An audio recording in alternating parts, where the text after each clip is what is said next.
días, ¿cómo estás? Buenos días, Ferran. Buenos días. También saludamos a José Luis Camacho de mundodesconocido.es. José Luis, muy buenos días, ¿cómo estás? Buenos días, muy bien, aquí desde Valladolid, como siempre. Tenemos, caballeros, hoy tres temas muy interesantes y muy potentes que tratar. Son uno, el misterio de Huawei, por un lado. Después tenemos el misterio de las ondas sísmicas que han cruzado todo el planeta Tierra. Y después un enigma, que José Luis nos explicará en profundidad si se ha suplantado o no al presidente de Nigeria. Pero empecemos por lo que tenemos más cercano, ¿no? El mundo de las tecnológicas, la tecnología. Huawei nos sorprende un dictamen, una orden para detener a la hija del magnate ex soldado de de la República de Liberación China, más o menos, es así, y billonario, ya no hablamos de millonario, sino billonario chino. ¿Qué sucede aquí? José Luis, por ejemplo. Bueno, efectivamente fue el día 6, el 6 de diciembre, hace pocas fechas, pues de manera sorprendente detienen a concretamente Meng Wanzhou. Meng Wanzhou es una CEO muy importante, es la directora financiera de Huawei e hija del fundador. El fundador, como tú bien has dicho, está muy ligado al aparato militar chino, el fundador de Huawei, y es detenida en Canadá. La detienen en Canadá por orden de los norteamericanos y bueno, pues la excusa que dan es que está cometiendo una serie de irregularidades con respecto a ciertos certificados y ciertas normas la firma china, Huawei, que hace, pues, como mucha gente lo sabe, pues un montón de teléfonos a un precio, pues, bastante razonable y una calidad bastante interesante. Bien. Bueno, pues parece ser que, y esto lo ha sacado a la luz, bueno, pues un periodista francés, Thierry Meyssan concretamente, que descubre que el fondo de la cuestión no es que esté colaborando con Corea del Norte o que tenga tratos con Irán o que haya utilizado algún certificado de manera ilícita. No, no, no, no. El problema de fondo es que los teléfonos Huawei no pueden ser desencriptados por el Pentágono y más concretamente por la Agencia de Seguridad Nacional, la NSA. Y claro, eso ha encolerizado a los militares de Estados Unidos y han dicho a esta mujer hay que detenerla como represalia hasta que no solucionen este problema. ¿Qué ocurre? Pues que este dato parece ser que había muchas organizaciones incómodas para el aparato militar norteamericano, como organizaciones ONGs, distintas empresas, etcétera, que eran, y estas empresas y estas organizaciones habían decidido entre todos comprar para sus CEOs solamente teléfonos de la marca Huawei, de tal modo que eran, claro, invisibles para el espionaje del Pentágono. Imaginaos el Pentágono, pobrecitos, que están invirtiendo un montón de dinero en espionaje y ahora de repente llegan los chinos y les dejan sordos, no pueden oír nada. Sí, Artur. Sí, bueno, es terrible, ¿no? Toda esta cuestión porque, hombre, esto significa vagamente, bueno, vagamente no, claramente que como ciudadanos, si estás acometiendo cualquier cosa que pueda molestar a los americanos y viajas a un país afín a ellos, pues te pueden detener sin ningún tipo de problema. De hecho, repasando un poco la información que ayer nos envió José Luis, pues también vi que esta gente tienen una especie de club, ¿no? Una especie de club que ellos ya fundaron en la Segunda Guerra Mundial y un club al cual llaman los Cinco Ojos. Y claro, en esta cuestión sería, yo diría, casi terrorífico o contraproducente viajar a cualquiera de estos países que conforman este club, que tienen, pues, entre ellos como miembros, pues, a Australia, a Canadá, a Reino Unido, a Estados Unidos, evidentemente, y a Nueva Zelanda. O sea, si tú viajas a cualquiera de estos países y has hecho cualquier cosa que pueda ser molesta para los americanos, ahí mismo ellos te pueden retener y extraditar directamente a los Estados Unidos de América sin ningún tipo de problema. Lo que sí es cierto es que la detuvieron, pero han soltado a Meng Wanzhou, que además es la directora financiera de Huawei y la hija del magnate, del billonario. Bueno, la han soltado, pero no puede salir del país. Está bajo fianza, allí, hasta que no tome la decisión de la extradición. O sea, sí, no está en la cárcel, pero tampoco... Hay otros datos. ¿Su padre y a China en sí misma? ¿Cuál? Disculpa. Digo que si ha podido indignar esta detención así, un poco sin sentido, a priori, por parte del gobierno chino y del billonario de su padre. Bueno, comentaba antes Artur que entre los chinos y los estadounidenses no hay un... Parece que cuando no es uno es el otro, ¿verdad? Y tanto. Que también espían los chinos a los norteamericanos, a los estadounidenses, y los estadounidenses... O sea, hay una guerra que no se ve, una guerra invisible, que porque no se vea no quiere decir que no exista, en la cual hay intereses económicos, políticos y geoestratégicos fundamentales para este control mundial. Y por supuesto este movimiento o esta detención de esta CEO forma parte de esta estrategia global de yo soy más fuerte que tú, yo sé más que tú y vamos a intentar controlar todo el planeta. Y al final aquí todos somos espectadores de un drama en el cual estamos envueltos directamente. Para mí hay cuestiones también, José Luis y Ferran, que son bastante que habría que puntualizar, ¿no? La primera es que yo personalmente creo que China es la siguiente primera potencia mundial, a nivel mundial. Primero porque está logrando grandísimas cosas respecto a la investigación espacial. Y luego porque a nivel comercial yo reto a cualquiera de los oyentes a que coja cualquier aparato de los que tiene en casa, lo levante, o incluso la ropa, ya no hablamos de aparatos, y verá que es muy posible que ponga Made in China. Esto es lo primero. Lo segundo, el segundo dato más interesante que he encontrado es la deuda pública. ¿Qué países son los que más dinero invierten en deuda pública americana? Pues os voy a decir por orden. Y cuidado con el segundo, que es muy curioso. El primero es China, con un 18,20% del total de la deuda pública americana. Y el segundo, curiosamente, es Japón, con un 17,20%. Es decir, les meten una bomba y continúan invirtiendo ahí. Curiosa, ¿no?, esta relación. Y el tercero, Irlanda, con un 4,90%. Pues que además, curiosamente, este año, el año de 2018, Huawei ha destronado a Apple en su segunda posición de venta de más móviles a nivel mundial. Es decir, ahora, ¿quién es o qué marcas son las que están vendiendo más móviles en todo el mundo? Pues por orden sería Samsung, luego es Huawei, que antes estaba en tercera posición, y ahora estaría Apple. Pero es que además hay otro dato que es muy interesante, que es que los americanos han sufrido por parte de los chinos un espionaje bastante severo. Hay una empresa en China que se llama Supermicro y que de hecho habría creado unos chips que habrían estado presentes en servidores de Dell, de Apple, de Amazon e incluso de algún banco, que lo que hacen es reenviar información sensible hacia China. Con lo cual la guerra de espionaje, o esta especie de guerra fría y además impulsada también por una guerra comercial entre Estados Unidos y América, se está recrudeciendo y de una forma bastante importante. Todo que Trump pues nos quisiera dar a toda la opinión pública como una especie de teatrillo la excelente relación que tiene con este país, con China. ¿Quieres decir, Artur y José Luis, a ver qué opinas de que estamos viviendo una guerra de espionaje y contraespionaje a niveles tecnológicos jamás hasta ahora sin precedentes? Sí, bueno, esto se destapó concretamente en 1998, han pasado ya 20 años, que fue el famoso proyecto Echelon. No sé si habéis oído hablar del proyecto Echelon.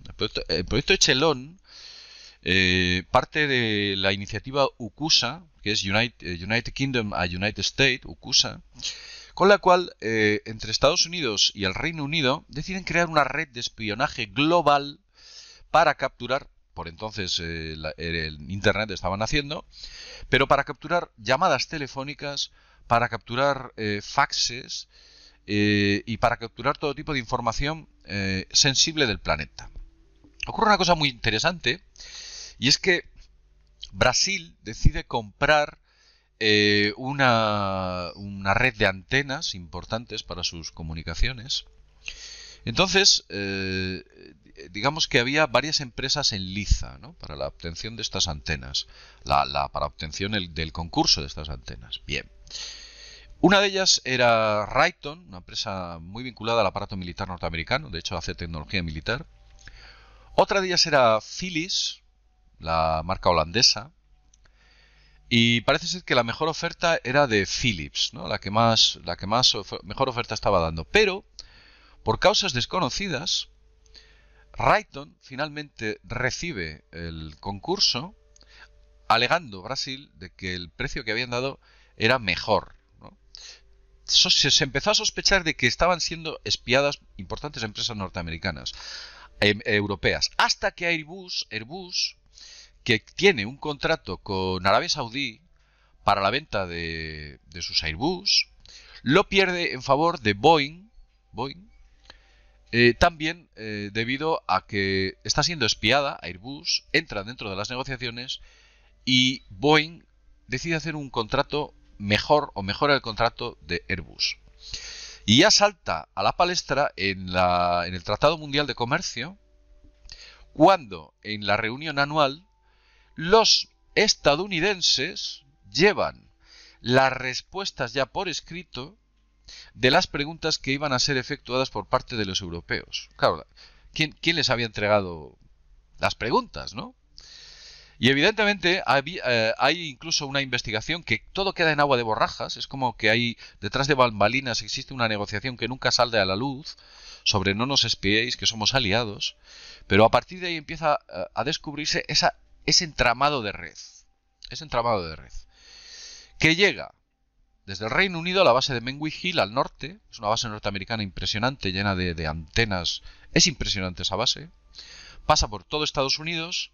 Accede al cono sur por la parte de Australia y Nueva Zelanda, donde, por ejemplo, la base Pine Gaps, que es una base que está en el centro de Australia.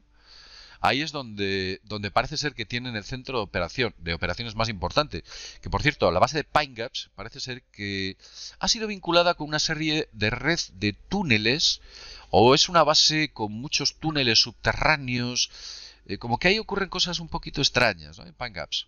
Pero bueno, todo esto sale a la luz en el año 1998, se siguen descubriendo más cuestiones y en estos momentos nos damos cuenta de que incluso lo que la propia Wikileaks saca a la luz sobre que hasta los televisores Smart TV, los Smart TV de algunas marcas, habían sido hackeados para que sus cámaras, que algunos televisores llevan cámaras web, se encendiesen sin que la persona que estuviese viendo la televisión lo estuviese viendo.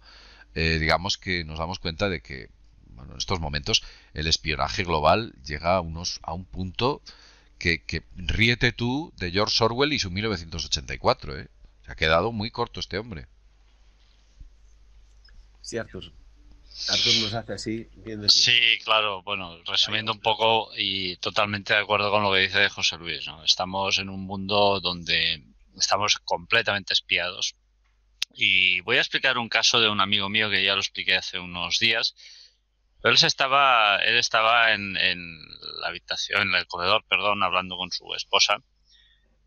Y estaban con la televisión, pues aquello a un volumen bastante bajo. Y entonces, bueno, ellos hace unos años hablaron de visitar una isla que se llama Bután. Pero no habían hablado respecto a esta cuestión hacía muchísimos años. Curiosamente, los dos tenían los teléfonos cargando en las habitaciones, es decir, bastante lejos del comedor. Y empezaron a hablar, oye, ostras, ¿tú te acuerdas de que dijimos que haríamos un viaje a Bután? Pues, oye, ¿por qué no organizamos ya y tal?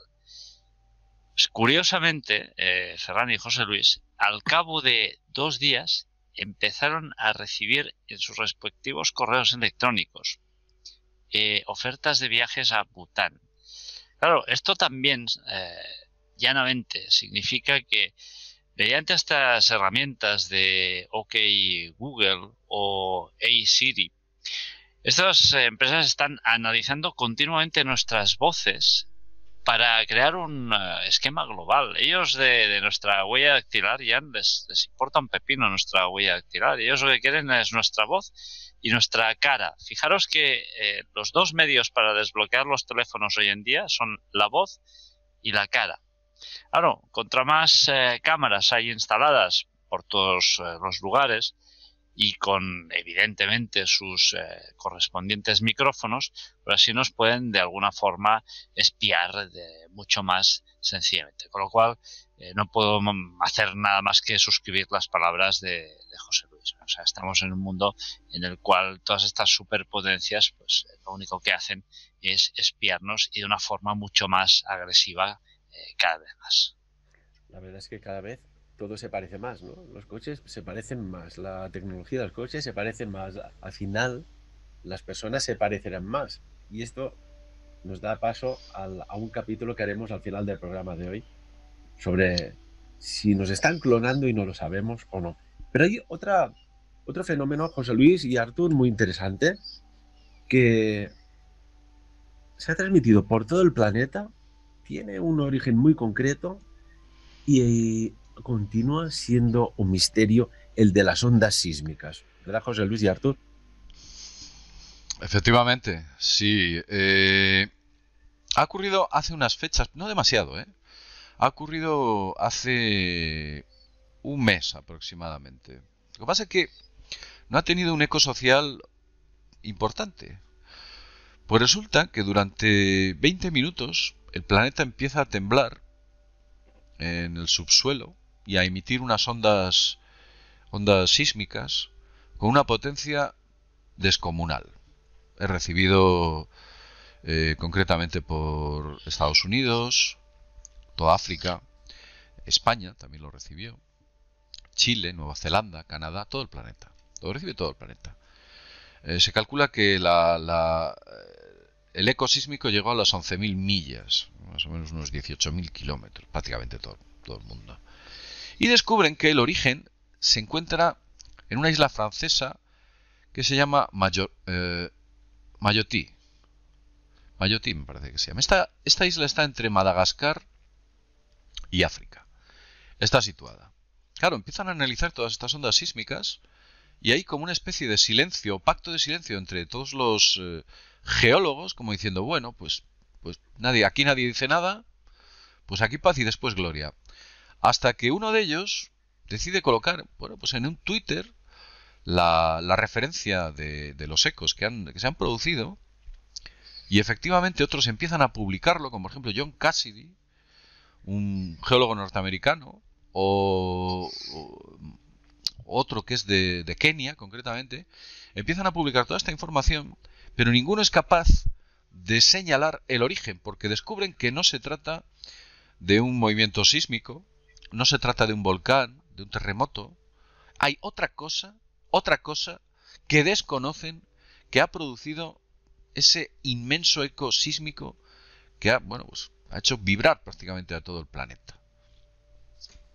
Eso es lo que ha sucedido, sí.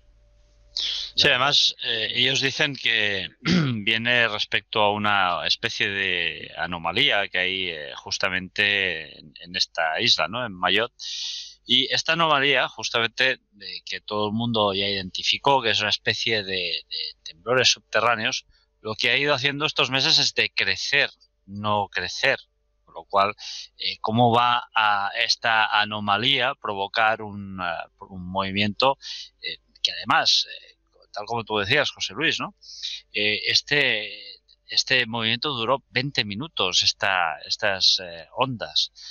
Es prácticamente imposible. Yo la última cuestión que he leído sobre esto es que muy posiblemente se nos haya ocultado que, aunque tenemos unos grandes sistemas de localización de estas cuestiones, haya podido caer un gran meteorito sobre el Océano Índico.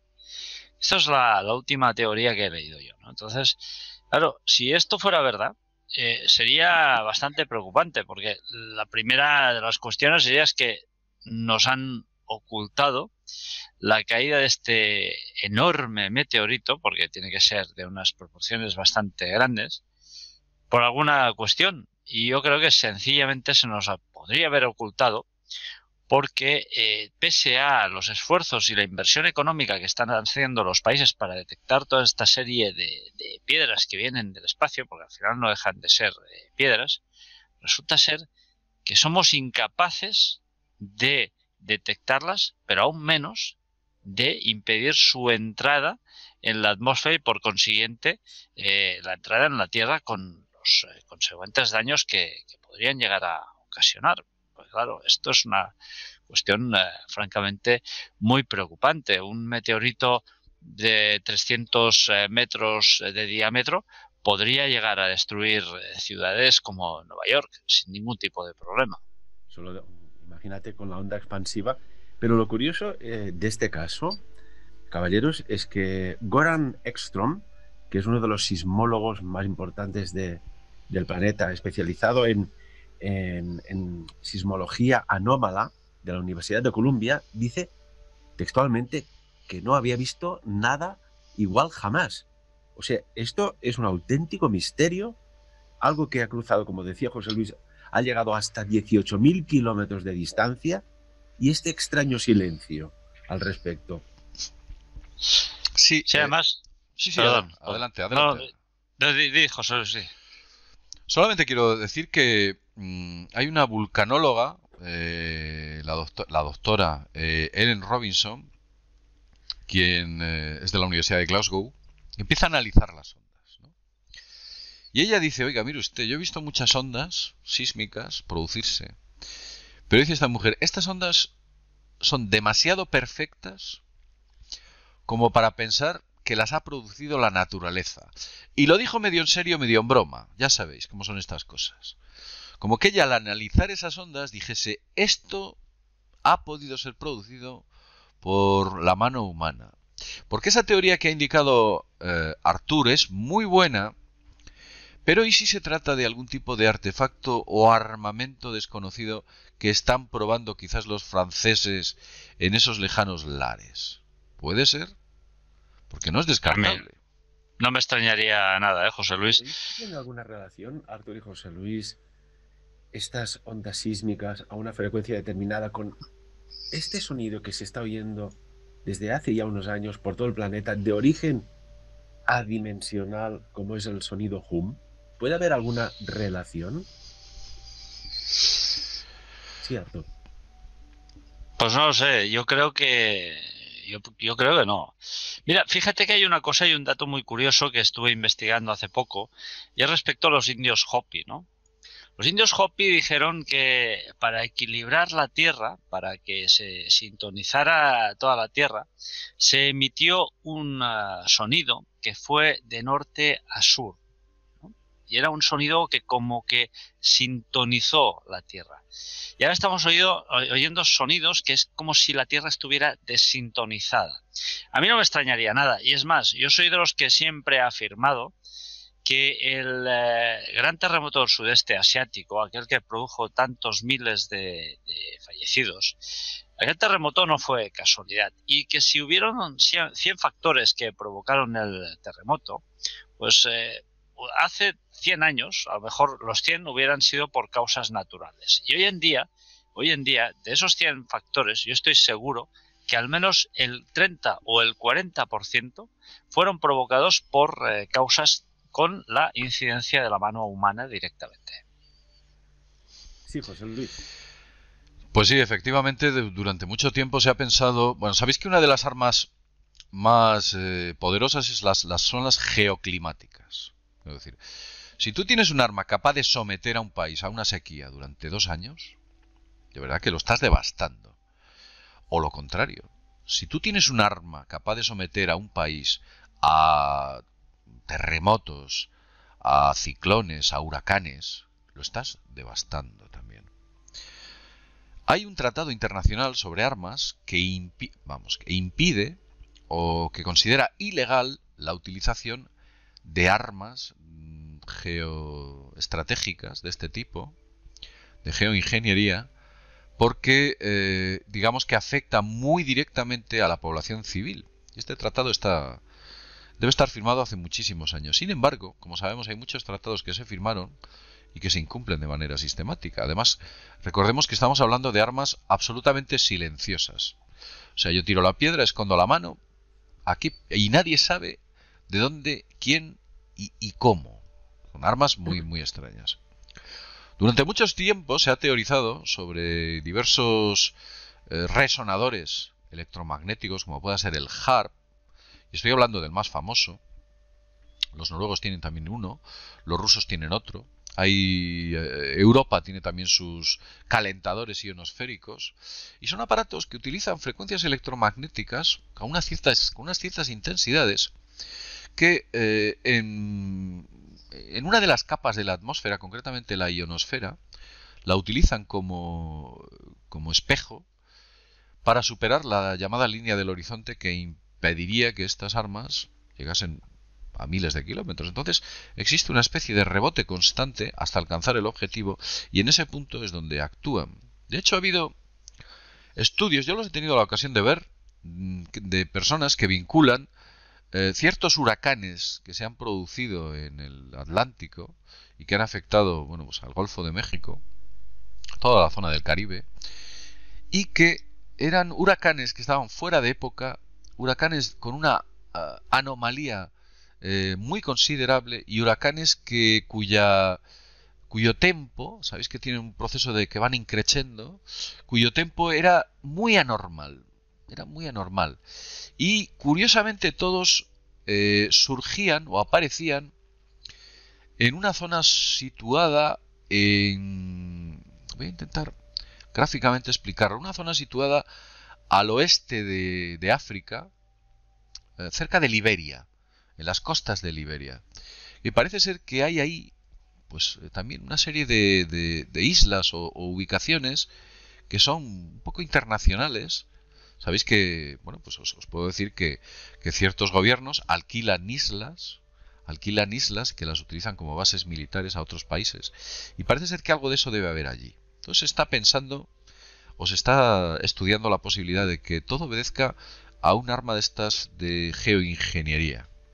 Yo no lo descartaría, sinceramente. Hay otra cuestión también, Ferran, si me permites. Claro, tenemos que remontar tampoco no hace tantos años atrás. Nuestro querido amigo Nikola Tesla, todos sabemos que inventó muchísimas cosas y que curiosamente se creía que era leyenda urbana, pero no, fue la pura realidad. Se presentaron unos hombres de negro en la residencia donde él pasó sus últimos días y requisaron absolutamente todo el material que había generado Nikola Tesla. Y de todos es sabido que Nikola Tesla creó el oscilador electromecánico. Es decir, un pequeño aparato que cabía en su gabardina. Ahora imaginad este mismo aparato de unas dimensiones mucho más importantes. Y él con este aparato logró provocar un pequeño terremoto justamente en el edificio donde él trabajaba. Luego se lo llevó un poquito más lejos y provocó un segundo terremoto cerca de una construcción que estaban desarrollando ahí unas personas de un rascacielos, ¿no?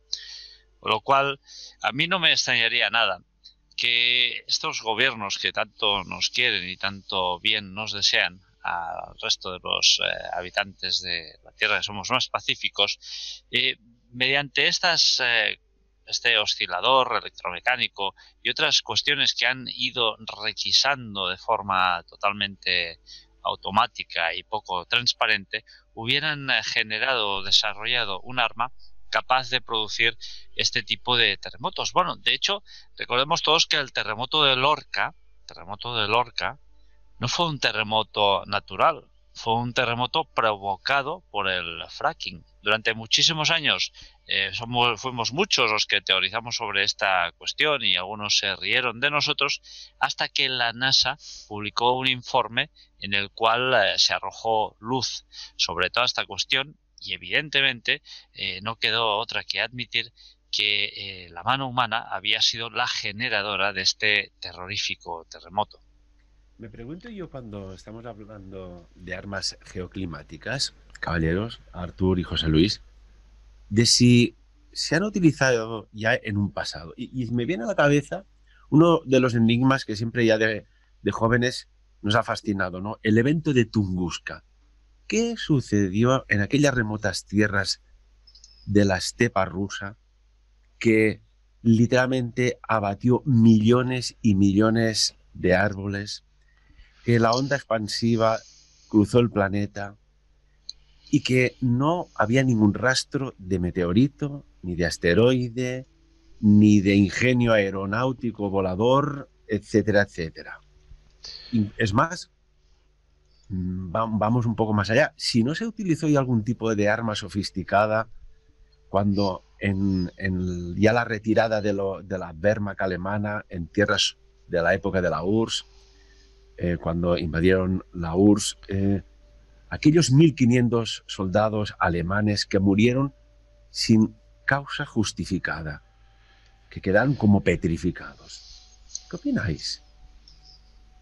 Bueno, el incidente de Tunguska a fecha de hoy sigue siendo un gran misterio, ¿eh? Hoy lo que es la zona antigua de Tunguska, sabéis que concretamente en el año 1908 fue cuando en teoría se dice que se produjo ese enorme evento.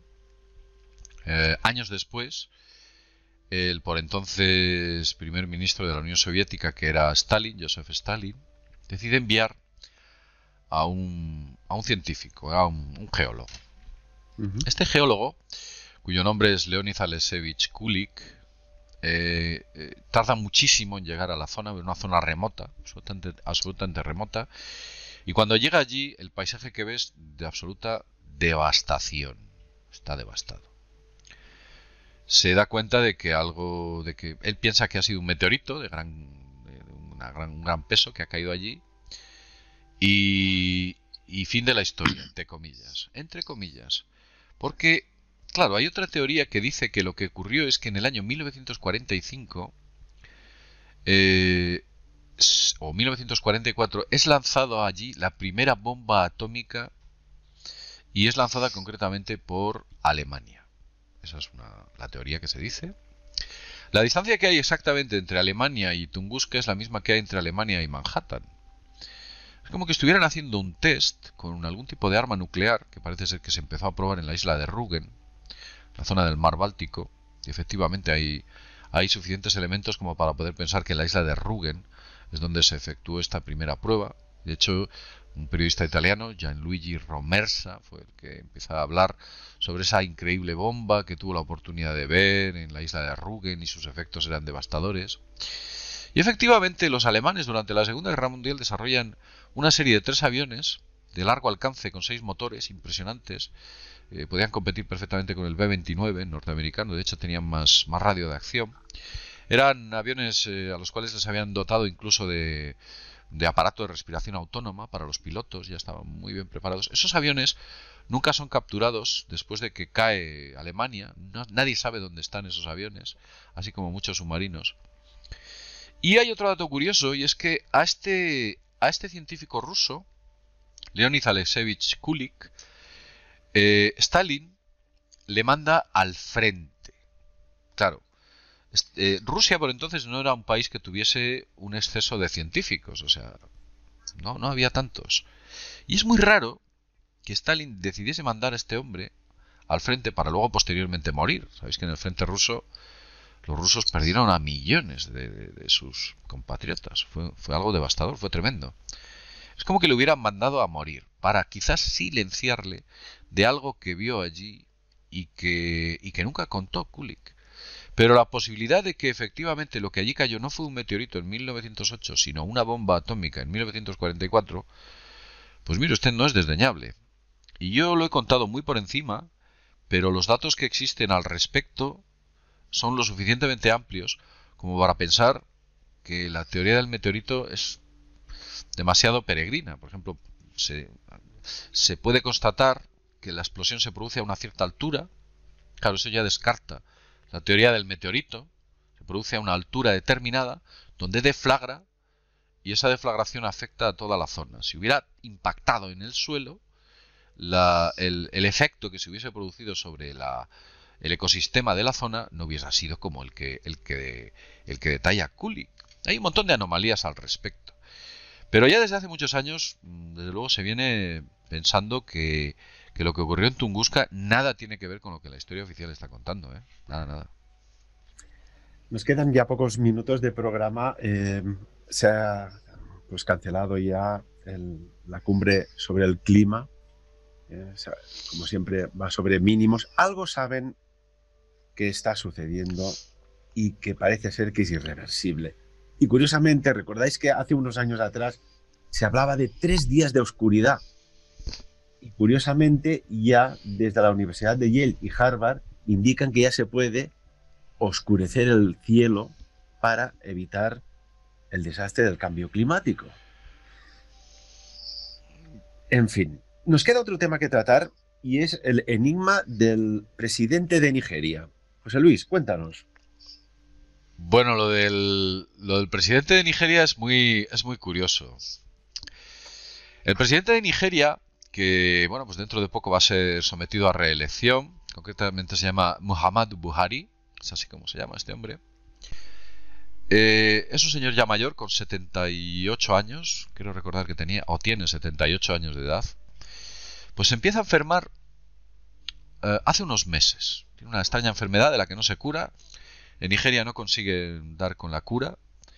Y le indican que hay un sitio en el Reino Unido donde le pueden curar, donde pueden darle un tratamiento adecuado.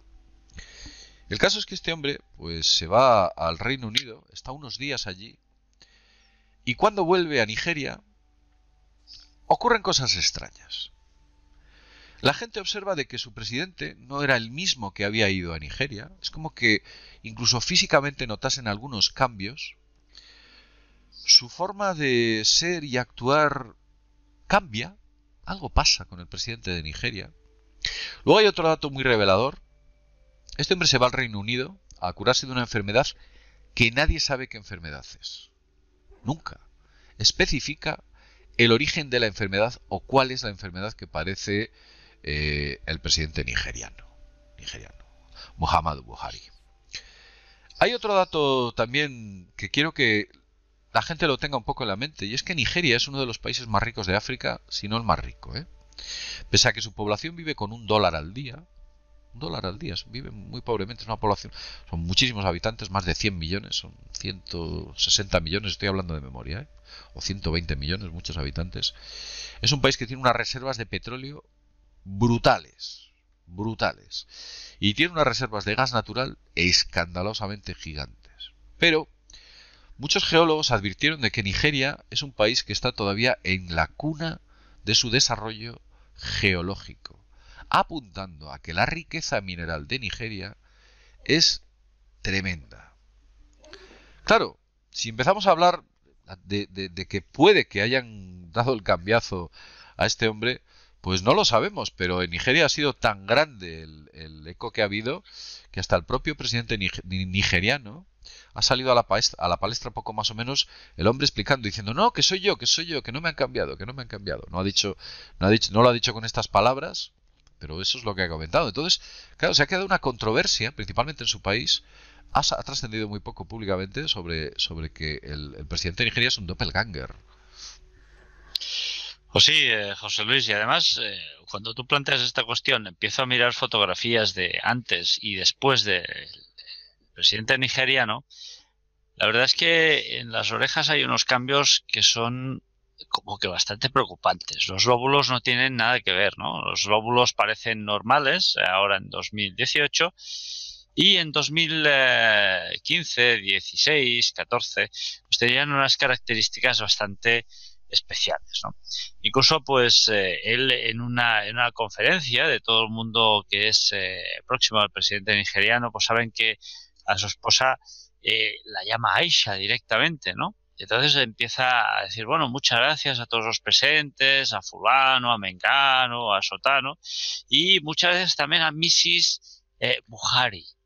Entonces se ríen todos, ¿no? Como diciendo, bueno, pero ¿qué estás diciendo? Mrs. Buhari, que es su mujer, él jamás la había llamado así, la había llamado siempre Aisha directamente, ¿no? Entonces aquí vemos como que al supuesto doble pues hubiera patinado y hubiera cometido un error. Y además, tal y como tú decías, en la ONU, ni más ni menos, él se justifica y en Naciones Unidas dice, no, que soy yo. Entonces, cuando una persona tiene que justificar que es el mismo, es cuando ahí él mismo se destapa y sabemos que nos está mintiendo.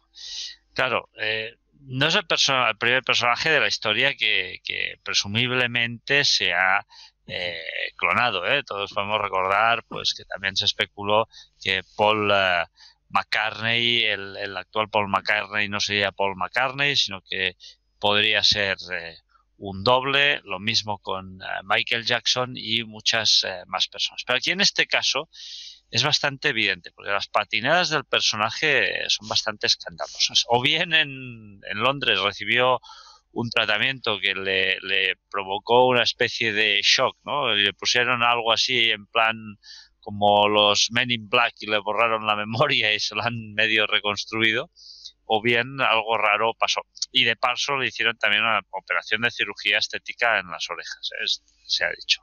El tema de las orejas, incluso los dientes, en Paul McCartney, comentabas el caso de Paul McCartney en el accidente de coche que tuvo en el año 1966, ves que algo pasa ya, porque las orejas, a partir del accidente, ya deciden dejarse el pelo largo para tapar ¿qué? Porque los lóbulos de las orejas no son iguales. Los dientes del Paul, antes y después, no son iguales. Hay unas variedades y cantar, hoy día podemos ver en estos programas de televisión que en tan solo un pocos días tú sacas y cantas una canción clavada a la original. Esto es muy extraño. Y lo del presidente de Nigeria, que uno mismo tenga que justificarse de que es él, extraño.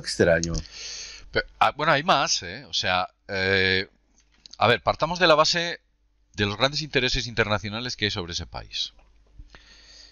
En ese país el petróleo no está en manos del Estado, como pueda, por ejemplo, ocurrir en Noruega o pueda ocurrir en otros sitios, no. El petróleo está en manos, todas las explotaciones petrolíferas nigerianas, de las principales empresas de hidrocarburos internacionales. Todas, Un poco más alto, José Luis. Digo que el petróleo está en manos de las principales empresas de hidrocarburos internacionales. Texaco, Exxon, Amoco, BP, todas las empresas internacionales, entre ellas, por supuesto, una empresa británica. Y los intereses económicos que hay para que este hombre siga reelegido o salga reelegido y mantenga la política colonialista, por lo menos de sus recursos naturales, claro, es muy grande, máxime teniendo en cuenta que hay elecciones. Es por eso que se está diciendo que quizás sus rivales para la presidencia de las próximas elecciones no tengan tan clara esa política colonialista y se esté jugando un papel a favor de Muhammad Buhari. No lo sabemos, pero claro, si hay en juego miles y miles de millones de euros, pues mire usted, ya llegados a este punto y después de haber visto tanto, nada es descartable, aunque lo dejamos ahí entre comillas, por supuesto. Al final, lo de los dobles de los presidentes de los gobiernos, que ya se hacía desde la época, bueno, desde tiempos remotos, esto es una realidad, pero ¿hasta qué punto se puede hacer un cambiazo o no? Artur. Es muy posible. De hecho, os he especulado en muchas ocasiones que todos los presidentes de Estados Unidos tienen dobles, ¿no? Por si pasa cualquier cosa. Y de todos es conocido pues que en muchas ocasiones han aparecido personajes pues que extrañamente se parecen a personajes pues como los presidentes de los Estados Unidos. A mí la verdad es que no me sorprendería nada. Y de hecho hoy en día, con las técnicas tal y como han avanzado, las técnicas evidentemente de cirugía estética, es relativamente sencillo acabar de moldear a una persona que ya tiene unos rasgos físicos similares a los tuyos propios. De hecho, si miramos electrónicamente, esto ya se está haciendo. Se pueden llegar a clonar virtualmente personajes que pueden estar diciendo, además se puede llegar a hacer un phishing, que es un phishing pero de la voz. Se puede llegar a hackear tu voz y a hackear tu cara y evidentemente pues mostrar a un señor que está diciendo con tu propia cara un discurso que es totalmente contrario a lo que tú sueles decir habitualmente, y esto hoy en día se puede hacer. Entonces, de aquí a dar el paso a materializar algo que sea realmente muy parecido, incluso ya no hablamos de personas, podemos hablar de robótica. La robótica llegará a un momento pues que se humanizará, ¿no? Entonces es muy posible que podamos llegar a ver un robot que sea a imagen y semejanza de la persona que lo ha creado. Para nada es de extrañar.